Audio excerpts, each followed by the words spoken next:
আচ্ছা আপু, আপনার পরিচয়টা যদি কাইন্ডলি দিতেন। আমি সাইমা ইসলাম। আমি এখন ড্যাফোডিল ইন্টারন্যাশনাল ইউনিভার্সিটিতে পড়তেছি এবং আমি ডিপার্টমেন্ট অফ বিজনেস অ্যাডমিনিস্ট্রেশন আছি। ওকে ভাইয়া, আপনি আপনার পরিচয়টা দিন। আসসালামু আলাইকুম, আমার নাম হচ্ছে আব্দুর রহমান রাকিব।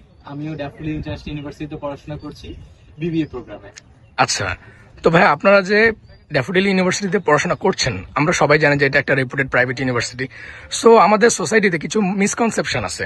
সো আমি সেটা আপনাদের মাধ্যমে একটু ক্লিয়ার করে নিতে চাই যে অনেকে ভাবে যে প্রাইভেট ইউনিভার্সিটিতে যারা পড়ে তারা হয়তো বা পাবলিক ইউনিভার্সিটি টিকতে পারে নাই, এজন্য পড়তেছে। আর আপনারা কি সেটা মনে করেন কিনা, মানে এটা কি সত্য কিনা, নাকি কোনো এক্সট্রা অন্য কোনো রিজন আপনাদের আছে ভর্তি হওয়ার পিছনে, যদি শেয়ার করতেন। আমি বলবো নাকি তুমি সুন্দরী দেখে তুমি আগে বলবা? আচ্ছা, আপনারা শুরু করতে পারেন যে কেউ একজন। আচ্ছা আমি বলি। Okay. আপনার কোশ্চেনটা না আমার কাছে কেন জানি মনে হচ্ছে একবারে মানে ভালো একজন মানুষের কাছে করে ফেলছেন। বেসিক্যালি আমি যখন ইন্টার পরীক্ষা দেই তারপরে আমার টার্গেটই ছিল আমি প্রাইভেট ইউনিভার্সিটিতে পড়বো। আমি এই কারণে কোনো পাবলিক ইউনিভার্সিটিতে পরীক্ষা দিতে চাইনি, কিন্তু পারিবারিক প্রেশারের কারণে ঢাকা ইউনিভার্সিটিতে পরীক্ষা দিয়েছিলাম, আনফরচুনেটলি আসে নাই। আমার টার্গেট কেন ছিল private university, not daffodil, but মানে টার্গেটই ছিল প্রাইভেট যে কোনো একটা ইউনিভার্সিটিতে। কেন? তার প্রথম কারণ ছিল আমার কাছে কেন যেন মনে হচ্ছিল ব্যক্তিগতভাবে আমাকে যদি কোনো প্রেসারে রাখা হয় তাহলে আমি ভালো করবো, এটা ছিল একটা কারণ। আরেকটা কারণ ছিল সেশন জটের একটা বিষয় থাকে, সাইমা আমার সাথে হয়তো একমত হবে যে প্রত্যেকটা ইউনিভার্সিটি, পাবলিক ইউনিভার্সিটিতে সেশন জটের একটা বিষয় থেকে যায়। দেখা যাচ্ছে যে এক বছর ফার্স্ট ইয়ার শেষ হইতে হইতে 1.5 বছর চলে যায়, 2 বছর চলে যায়, যেটা হচ্ছে প্রাইভেট ইউনিভার্সিটিগুলোতে এই ধরনের প্রবলেম হয় না। আরেকটা যেটা খুবই ভালো লাগে সেটা হচ্ছে যে ক্রেডিট ট্রান্সফারের একটা বিষয় থাকে। আমি যতটুকু জানি ঢাকা ইউনিভার্সিটিতে এই সুযোগটা নাই যে চাইলে অন্য কোথাও ক্রেডিট ট্রান্সফার করা যায়। লাইক আমি পড়াশোনা করতেছি, হঠাৎ করে একটা সময় মনে হলো যে আমি অন্য কোনো ইউনিভার্সিটিতে যাব বা দেশের বাইরে আমি ট্রাই করতেছি, এই ধরনের ফ্যাসিলিটিও পাওয়া যায় না। এখন আরেকটা গুরুত্বপূর্ণ বিষয় আছে, সেটা হচ্ছে যে আর্থিক প্রবলেম, তাই না সাইমা?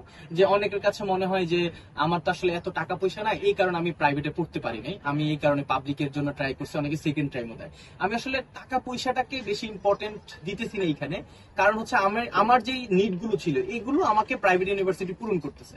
ডেফিনেটলি আর্থিক প্রবলেম একটা বিষয় থাকে, হয়তো বা সাইমা বাকিটা অ্যাড করবে। সাইমা আচ্ছা, আমি যেটা বলতেছি সেটা হচ্ছে আপনারা হয়তো অনেকেই জানেন র্যাগিং এর বিষয়টা।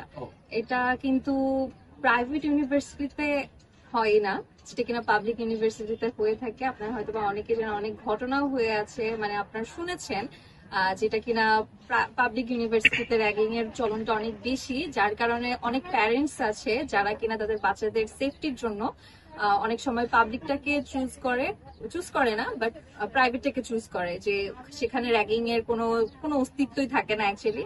আমরা যেখানে ড্যাফোডিলে পড়ি এখানে একদমই মানে কোনো র্যাগিং এর কিছু নাই। সেটার জন্য আসলে বেসিক্যালি যে প্যারেন্টস যে একটু শান্তিতে বা একটা সেফটি যে ব্যাপারটা আছে সেটা কিন্তু খুব ভালোভাবে তারা পেয়ে যায়। তবে সাইমা তুমি আমার সাথে একমত হবে এই বিষয়টাতে যে পাবলিক ইউনিভার্সিটির আমাদের ড্যাফোডিল হয়তো অনেক বড় ক্যাম্পাস, এই কারণে হয়তো আমরা ক্যাম্পাসের যে অভাব এটা বুঝতেছি না, কিন্তু প্রাইভেট ইউনিভার্সিটি গুলোতে ম্যাক্সিমাম প্রাইভেট ইউনিভার্সিটি তাদের ক্যাম্পাসের অভাবে ভুগে। একটা ভালো গ্রাউন্ড নেই, একটা ফুটবল খেলা বা ক্রিকেট খেলার জন্য তাদের কোনো গ্রাউন্ড নেই, তারা চাইলে কোথাও আড্ডা দিতে পারে, এটা খুবই কম থাকে। আমার কাছে মানে এই দিকগুলো হচ্ছে প্রাইভেট ইউনিভার্সিটির খুবই সীমাবদ্ধতার জায়গা। হ্যাঁ, আমাদের দেশের প্রাইভেট ইউনিভার্সিটি গুলো অনেক এগিয়ে যেতে পারবে যদি তারা কিছু জিনিসকে ইমপ্রুভ করতে পারে। তোমার কাছে কি মনে হয় কোন বিষয়গুলোকে ইমপ্রুভ করা প্রয়োজন? এই যে যেগুলো হচ্ছে প্লেস, যেরকম আমাদের ইউনিভার্সিটিতে আমরা তো আসলে ওইরকম কোন ধরনের অভাব ওইরকম পাচ্ছি না, যে একদম রিসোর্টের মতন আছে আমাদের ড্যাফোডিল ইউনিভার্সিটি।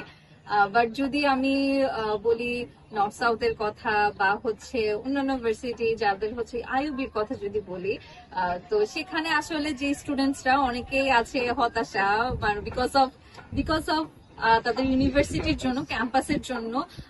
অনেকে অনেক ধরনের কথা বলে, ইভেন এটাও বলে যে নর্থ সাউথের পাশের ইউনিভার্সিটি যে আইইউবিটাকে, তো এটা নিয়ে অনেকে অনেক ধরনের মানে একটু মন খারাপ করে, আবার অনেকে আছে এটাকে।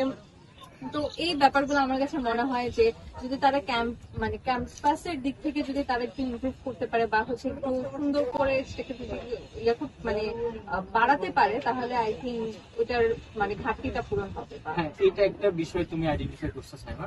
আমার কাছে আরেকটা যেটা মনে হয় যে প্রাইভেট ইউনিভার্সিটি গুলোর এডুকেশনাল যে পারফরমেন্স এইটাকে একটু বাড়ানো প্রয়োজন কিনা, কি মনে হয়? কারণ পাবলিক ইউনিভার্সিটি গুলোর তুলনায় প্রাইভেট ইউনিভার্সিটি যারা ফ্যাকাল্টি থাকে অনেকেই ধরে নেয় যে ফ্যাকাল্টিদের যোগ্যতা হয়তো বা নাই, বা তাদের দ্বারা হচ্ছে প্রাইভেট ইউনিভার্সিটি গুলো রান করা সম্ভব কিনা, মানে এই বিষয়গুলো থেকে যায়। এই কোশ্চেনটা আসলে থাকুক, এটা হচ্ছে যারা দেখতেছে তারা হয়তো বললো যে প্রাইভেট ইউনিভার্সিটির ফ্যাকাল্টিদের নিয়ে কার কি মতামত।